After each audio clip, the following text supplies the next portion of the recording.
कोई किसी को चाकू दिखाए, एफआईआर समझ में आ सकती है। कोई किसी को पिस्तौल दिखाए, एफआईआर समझ में आ सकती है।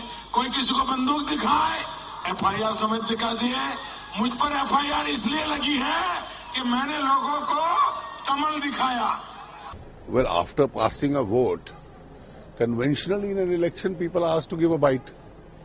Now, if both the political leader and the media are going to be prosecuted for that, I am not very sure whether it's within the confines of law. I have serious doubts that the Election Commission directive is contrary to law. मेरी खता बस ये थी और ये है और ये रहेगी। किसी खुशफहमी में न रहे इलेक्शन कमीशन। दुनिया के सबसे बड़े लोकतंत्र के चुनाव का संचालन करा रहे निर्वाचन आयोग के ऊपर यह है राजनीतिक दलों का निशाना। मतदान केंद्र के बाहर कमल का फूल दिखाकर मोदी ने प्रेस कॉन्फ्रेंस की तो चुनाव आयोग ने उनके खिलाफ एफआईआर दर्ज करा दी।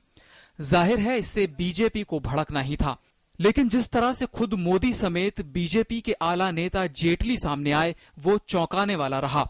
हालांकि बीजेपी ने बाद में सफाई दी कि वो आयोग का पूरा सम्मान करती है।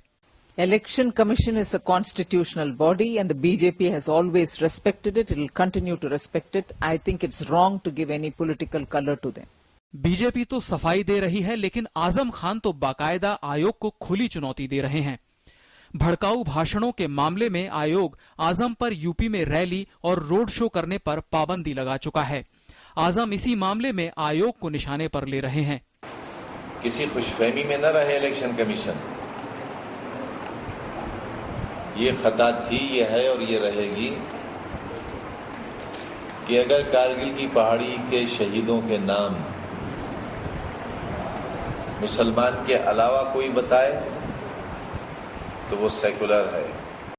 आजम खान और मोदी ही नहीं, इस चुनाव में मुलायम सिंह, गिरिराज सिंह, अमित शाह, बेनी प्रसाद वर्मा, इमरान मसूद, फारूक अब्दुल्ला जैसे तमाम बड़े बड़े नेता बार बार भड़काऊ भाषण देकर बच चुके हैं।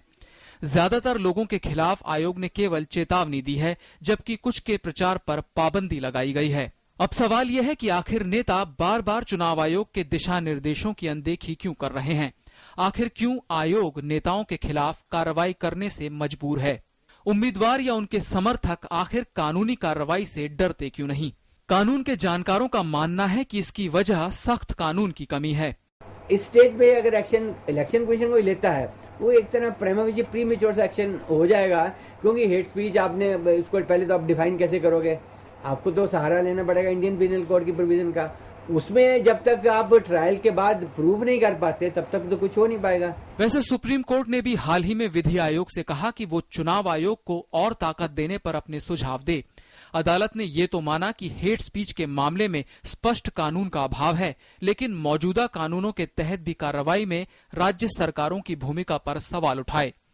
वहीं जनप्रतिनिधित्व कानून की धारा 126(1)(b) के तहत मतदान संपन्न होने के निर्धारित समय से 48 घंटे पहले तक की अवधि में कोई भी व्यक्ति ना तो चुनाव से जुड़ी जनसभा को संबोधित कर सकता है और न ही जुलूस निकाल सकता है। इसका उल्लंघन करने पर 2 साल की जेल या जुर्माना या दोनों सजा का प्रावधान है, लेकिन इन मामलों में ज्यादातर लोग बच जाते हैं।